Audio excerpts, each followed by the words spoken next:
जय माता दी दोस्तों। जय तुलसी मैया की। आज कार्तिक पूर्णिमा है और कार्तिक पूर्णिमा में आज पूजा सारी संपन्न हुई है। ये देखिए, हमने अपने घर में तुलसी माता की इस तरह से पूजा किया है। माता रानी की चौक बनाई, माता रानी को विराजमान किया, फिर उसमें दिए सारे जो दिए हैं वो मैंने 7-11 के हिसाब से जो दिए जलाए हैं और सब देसी घी के दिए जलाए हैं। माता को चुन्नी चढ़ाई है, श्रृंगार का सामान अर्पण किया है और इस तरह से खीर और पूड़ी का भोग भी लगाया है। तो इस तरह से देखिए, मैंने अपनी कार्तिक पूर्णिमा में तुलसी माता का जो पूजा है वो किया है। पूजन विधि मैंने आपको बताई अपने हिसाब से, बाकी सब अपने अपने हिसाब से करते हैं। तो बहुत तामझाम मेरा नहीं था, जितना मेरे से मुझे पता है, जितना मेरे को मैंने किया। तो आप लोग भी अपने हिसाब से करिए, किसी की कॉपी करने की ज़रूरत नहीं है कि कौन कैसे कर रहा है।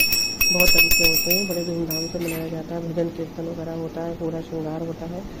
मेरे घर में शालीग्राम भगवान जी नहीं है, तो इसलिए मैंने तुलसी माता के पास उनको विराजमान नहीं किया। और अगर आपके घर में शालीग्राम भगवान जी हैं तो उनको जरूर विराजमान करें, क्योंकि विवाह तो हो चुका है। आज माता रानी की विदाई तो खूब धूमधाम से माता रानी की विदाई जो होती है वो की जाती है। इस तरह से देखिए, कलश स्थापना किया, उस पर दीपक जलाया और खीर पूड़ी बनाया। इस तरह से फल मिष्ठान वगैरह जो भी आपके पास हो उसका आप भोग लगाइए और भोग लगा के माता रानी को श्रद्धा भाव से अर्पण करिए।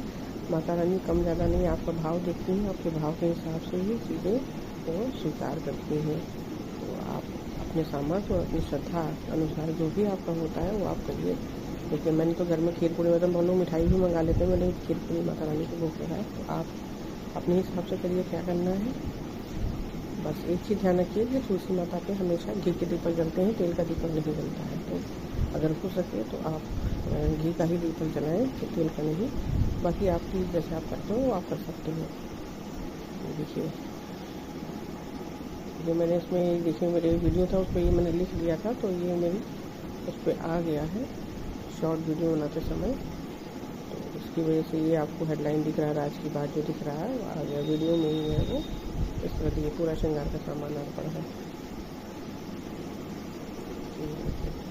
पूजा की थाली है, गौरजा माता है, गणेश भगवान जी है, कलश स्थापना और माता रानी को एक साफ स्वच्छ वस्त्र पे आप विराजमान करिए। देखिए, इस तरह से ये पूजा संपन्न होती है। इस तरह से सारी पूजा आप कर सकते हो। जो मैंने दिए जलाए हैं, देखिए सारे दिए मैंने घी के दीपक ही जलाए हैं और तुलसी माता की नीचे चुन्नी है। अगर आपको जानकारी ना हो तो आप किसी से पूछ भी सकते हो, अगर आपको बिल्कुल नॉलेज नहीं है। लेकिन अगर ऐसा तो होता नहीं है, साल भर की सबसे बड़ी पूजा मानी जाती है तुलसी पूजा।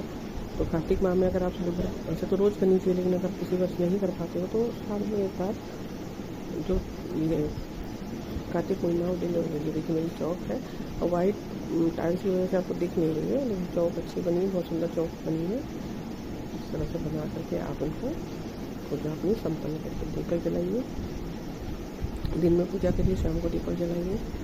करने के पश्चात इस तरह से आप कर सकते हैं। अंधेरा होने वाला था तो मैंने कहा दिया बत्ती का टाइम है तो दिए जला देते हैं। और बड़े धूमधाम से सब संपन्न हुआ। आज तो हर घर में तुलसी माता की अभी तो और रात का समय, इसलिए आपको चौक नहीं दिखेगी मुझे, लेकिन बहुत अच्छी चौक बनी है, काफ़ी बढ़िया चौक बनी है।